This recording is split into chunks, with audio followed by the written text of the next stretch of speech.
កាលពីវីដេអូមុនខ្ញុំបាននិយាយអំពីរឿងព្រេងដែលទាក់ទងទៅនឹងប្រវត្តិប្រាសាទតាព្រហ្មប្រាសាទយាយពៅនិងទន្លេបាទី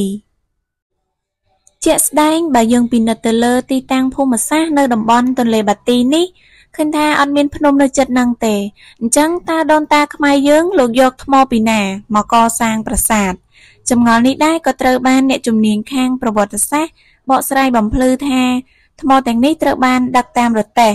និងដាក់លើខ្នងដំរីក៏ដូចជាដឹកតាមសំពៅយកមកពីភ្នំឆ្ងាយមានថ្មភក់និងថ្មបាយក្រៀមអញ្ចឹងកុំច្រឡំមិនមែនអតិទេពជប់ចេញបានមកជាប្រាសាទហ្នឹងឯណាហើយក៏អត់មានកុងតឺន័រដឹកថ្មដែរចំនួនហ្នឹងប្រាសាទរបស់យើងក៏សាងឡើងក្នុងរជ្ជកាលព្រះបាទជ័យវរ្ម័នទី7ដើម្បីឧទ្ទិសថ្វាយដល់ព្រះពុទ្ធសាសនាមហាយាន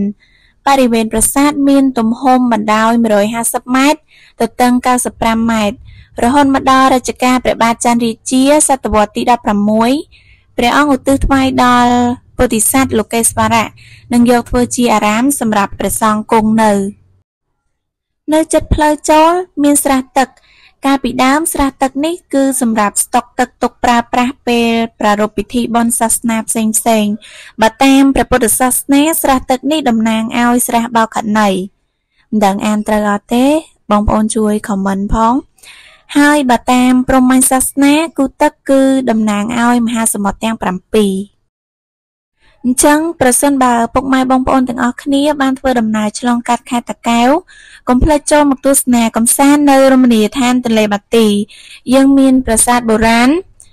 ដែលមិនសត់ទុកជាស្នាដៃបុព្វបុរសខ្មែរយើងហើយខ្ញុំហ៊ាននិយាយថាសំណង់ស្ថាបត្យកម្មគឺនៅមានលក្ខណៈស្អាតមែនទែនអ្នកទាំងអស់គ្នាអាចមកថតរូបលេងកម្សាន្តអាចយកឈុតបុរាណមកតែងថតឬក៏ថត pre wedding ក៏បានដែរមួយវិញទៀតនៅមាត់ទន្លេយើងក៏មានកញ្ចុះអង្គុយលេងស្រូបយកខ្យល់អាកាសបរិសុទ្ធហើយយើងក៏អាចជិះទូកលេងកម្សាន្តតាមដងទន្លេផងដែរបើសិនជាយើងទៅលេងនៅចុងសប្តាហ៍គឺមានភ្ញៀវទៅលេងច្រើនហើយកុំភ្លេចជួយទិញម្ហូបអាហារពីបងប្អូនអាជីវករលក់ដូរនៅក្នុងតំបន់ហ្នឹងផងជាចុងក្រោយadminស្មោយក្រហមក៏សូមអរគុណដល់អ្នកទាំងអស់គ្នាដែលបានទស្សនាវីដេអូតាំងពីដើមរហូតដល់ចប់ហើយចាំជួបគ្នាជាមួយទិសដៅថ្មីនិងរឿងរ៉ាវអាចកំបាំងជាច្រើនទៀត